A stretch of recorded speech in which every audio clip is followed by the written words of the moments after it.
the previous topic where we left out it, we talked about singleton pattern where one of our friend interestingly mentioned about singleton patterns will be kept in static variables.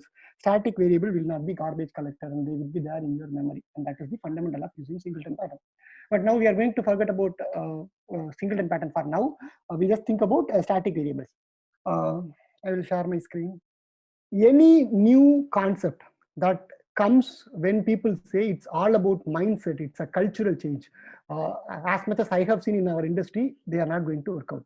Whenever DevOps came, people talked about it's a mindset. Whenever Agile came, the people talked about mindset. It's a mindset change.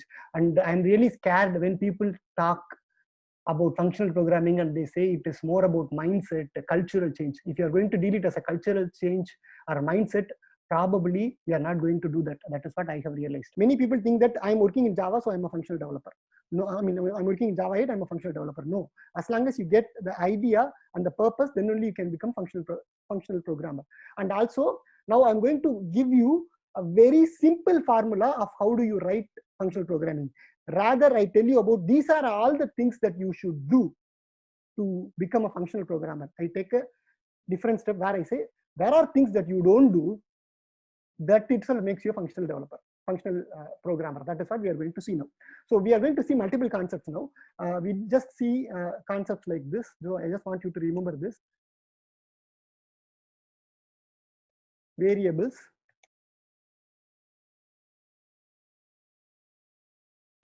Okay, it's instance variable. Okay. Do not use function or local variable. Always prefer this. Okay.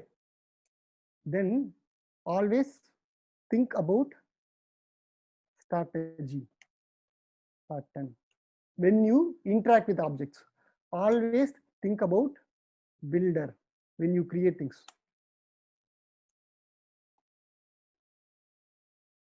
That's all.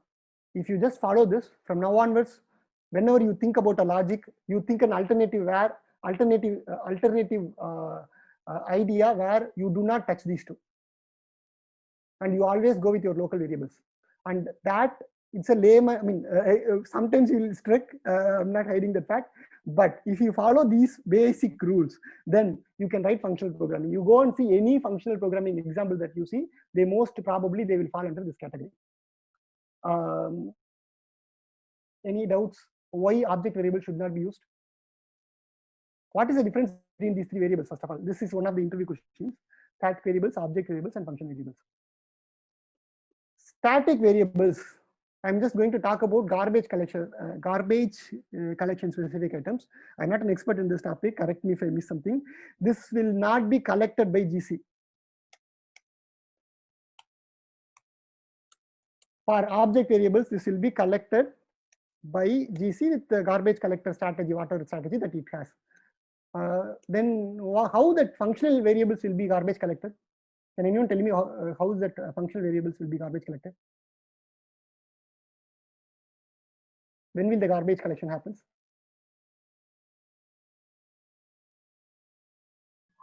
I guess local variables are on stack.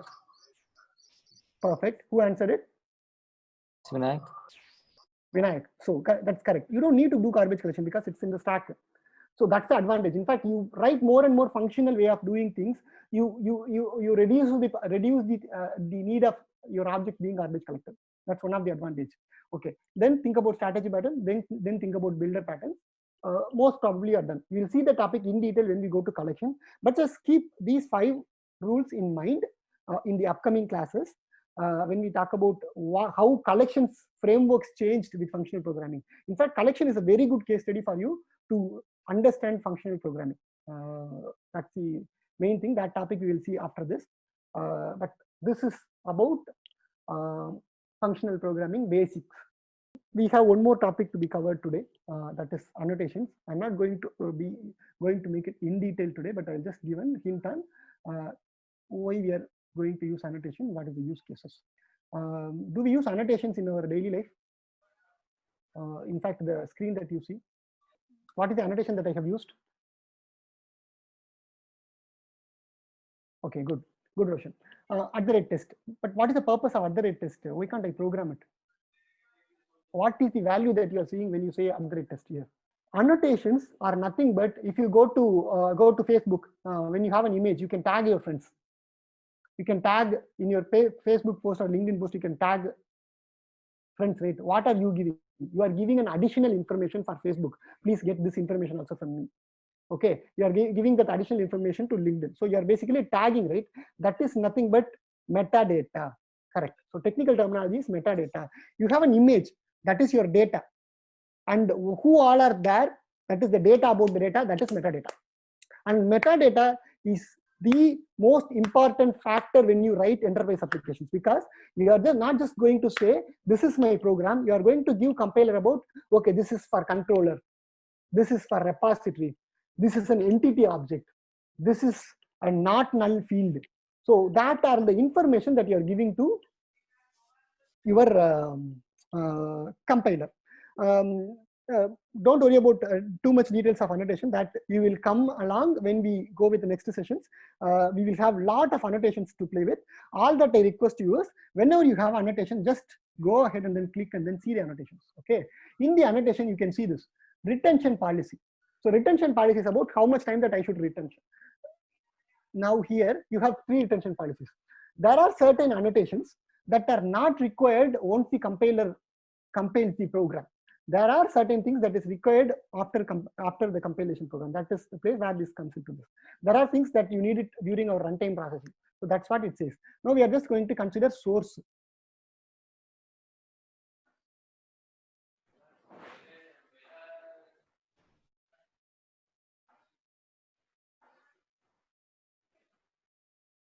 Do you see an annotation here? At the rate override. Now let us see. So what is the information that you are giving with annotation? Annotation itself has another annotation, that is metadata. Annotation, metadata of metadata. Target is another annotations. Okay, so that we will not complicate it, but let us just think. When you define an annotation, you also can say whether this annotation is targeted for type, class, field, method, parameters, constructors, local variables. So that is the target type that you will give. Then you also can give what is a retention policy. The retention policy is nothing but, do you need this information at runtime?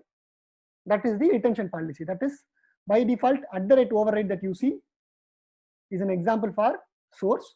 So now let us see what is this test is. Test is runtime. But if you don't give anything, let us see, is there anything that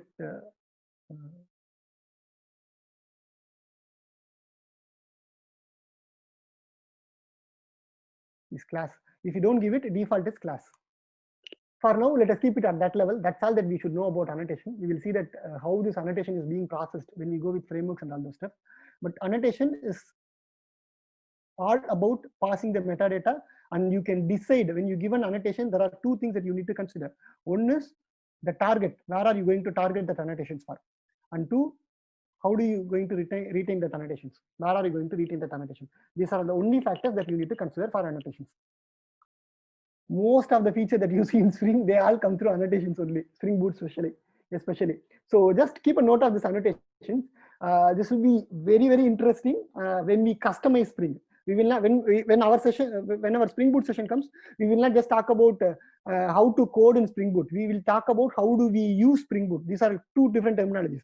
One is developing on top of Spring, that many people does, but many people do. But how do we use Spring framework itself? For that you need get good hold of Spring Boot annotations. That we will see when we go to Spring Boot. Satish, there was a request from one of those, I think it was Raja. He said, can you explain target and retention once again with the example of test? Okay, see, target is nothing but, let us consider this case, okay. Here, target is method. Okay, because this at the rate override you are going to put against methods only. You are not going to put it in any other places. Okay, let us put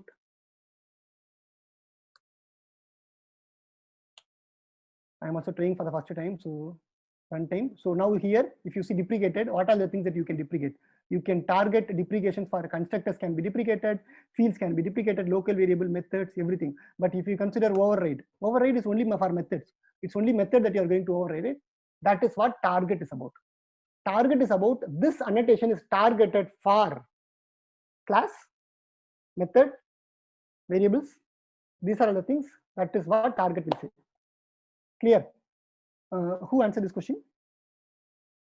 I believe it was Raja. Raja, is it clear? Okay, that is target. Okay, retention is retention. I intentionally did not cover retention that much now. When I talk about reflection in future, I will cover that in detail. But just retention is about whether this metadata should be kept after compilation at runtime, or it is required only for compile time. For example, override is only for compiler information. It is only for first time. You are not going to do anything with override at the runtime. But if you consider test annotation that we just used, JUnit need this test annotation at runtime to identify, execute, get the report of your test cases. That is why retention is marked as runtime. Clear, Raja? Yeah, he says fine. Okay. Satish, one question here: that is there? Can we? Is there a reference document for this which we can refer? For example, I can see retention policy as runtime, or it probably will have another enumeration. The reference documentation, there are a lot of tutorials, but I always suggest you just go to this directly. Great. Yeah, I think that's the best way for all of us to learn. Thank you. As we go with a lot of other session also, I will keep showing the source code directly. Whenever we talk about design patterns, whenever we talk about how collection internally works, we will keep putting debuggers inside this code, and that is how you will see it.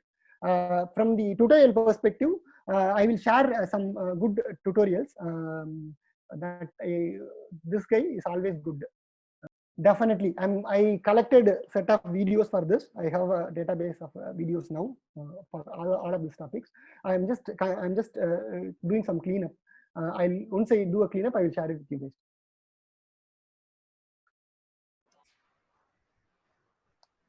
guys. There was a request from Sridham. He's giving us that can you share another example for retention, and except you give the example of class retention. That's what I told. So class is default. If you don't specify anything, then it is taken as class. I just search for the class retention, but I'm not able to get it immediately. But definitely I will get it for the next session.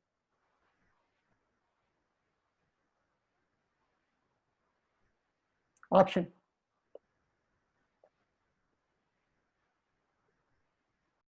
I'll check what is this class and then I will explain, but I don't know about this class.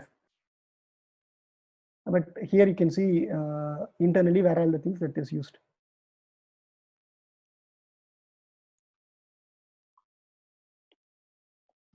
This is option, right? Option used in Java 8, whether it's check whether it's true or false. No, that is optional. That is optional. Okay. Yeah, optional. Yeah. That is optional. This is coming from GraalVM. Okay. Okay. Oh, it's an option. Okay.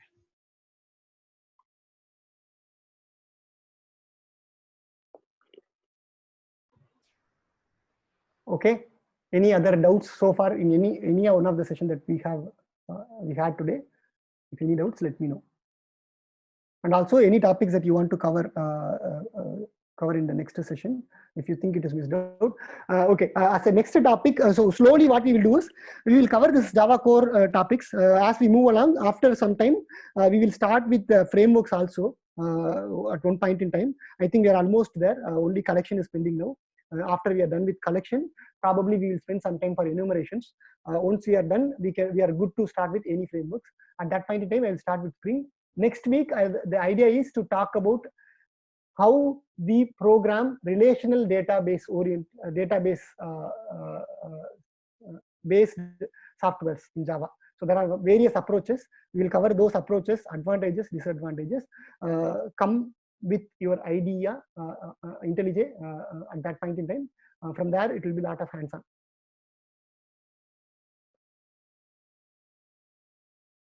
Will you be able to predicate by predicate? Yes, sure, we'll cover that. That is just a hint that I use predicate just for functional programming introduction for now, but we will see that in detail when we go to collections.